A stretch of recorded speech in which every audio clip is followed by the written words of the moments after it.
your neighbor as yourself, a wise thing to do. Well, let's break that up.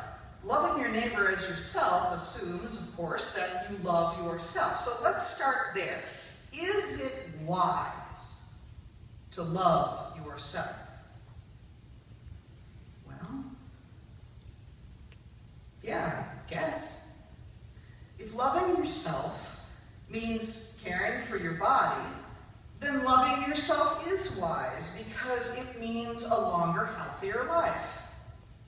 If loving yourself means protecting your boundaries, defending your well-being, respecting your limits, while at the same time providing yourself some places to keep growing until you don't exist.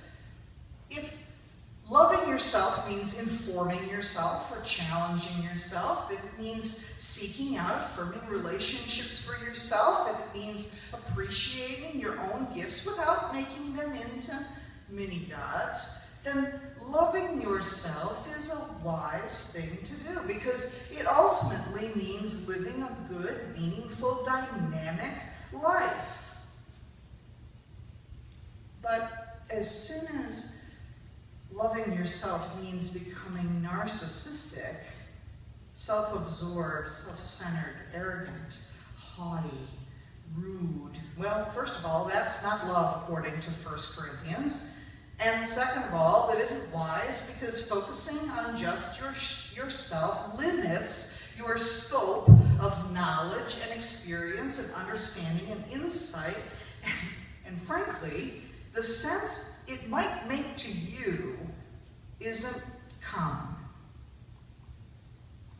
So then if loving yourself means caring for your body, protecting your boundaries, defending your well-being, respecting your limitations while offering some challenges to spark growth, seeking out affirming relationships, appreciating gifts without making them into mini-gods, and you are compelled by the gospel to love your neighbor as yourself. So is loving your neighbor a wise thing to do? Now, before you answer that in your head, don't jump to an immediate yes. Because remember for a moment who the one who told us to love our neighbor as ourselves defined neighbor. Remember who Jesus said your neighbor is. According to his own parable, your neighbor, the person you're supposed to love as yourself, is a Samaritan. It's someone who worships other gods. It's someone who is from a different culture, probably has some weird customs, different values, wrong opinions, odd perspectives, unthinkable preferences. How should I know whether that young woman in the restaurant, so close to me, standing right at my elbow, touching my arm, was Christian, Buddhist, Hindu, Muslim, pagan? Lord knows I didn't ask her. I don't even know how I would have.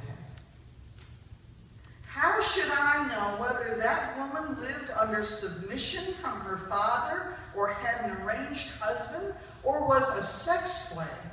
How do I know? How should I know who that woman slept with or refused to sleep with? How should I know whether on an ordinary day she ate squid or bugs or cats or pork? How should I know whether she was a silent supporter of the regime or whether she was a tear gas throwing activist hiding from the authorities? Yeah, Jesus didn't give any exceptions to loving your neighbor rule. We are to love that neighbor. Caring for their bodies, protecting their boundaries, defending their well-being, respecting their limitations, offering challenges so that they grow, affirming their relationships, appreciating their gifts. And I have to tell you, when I think about loving that neighbor, I am at a loss about wisdom, of the wisdom of God. Is it wise to love our enemies? Does it make any sense to love our enemies? If love means trust, then it's usually considered to be quite foolhardy to love someone who is your adversary, your competitor, your nemesis. If love means respect, then it is usually considered awkward at best to respect someone with whom you are so vehemently opposed. If love means admiration, affection, vulnerability in the presence of that person, then it is usually considered unwise, hypocritical, even dangerous, quite loony, in fact, to hold an enemy in such high regard. And if love means forgiveness and relationship in spite of it all, it is usually considered downright impossible. And yet, that is what the insight of faith, the wisdom of God, compels us to do. If I had a precise plan for how that all actually happens in real time, in real life, a foolproof set of specific instructions about how to get that done, my friends, there would be world peace. I would have won the Nobel Peace Prize, and I'd probably be a saint. None of those things are true. All I know is when that Oriental woman stood too close to me at that coffee bar, studying my coffee-making skills, I was compelled by the wisdom of God to set aside my worldly, secular, inferior wisdom and simply slow down my movements so that she could better follow along.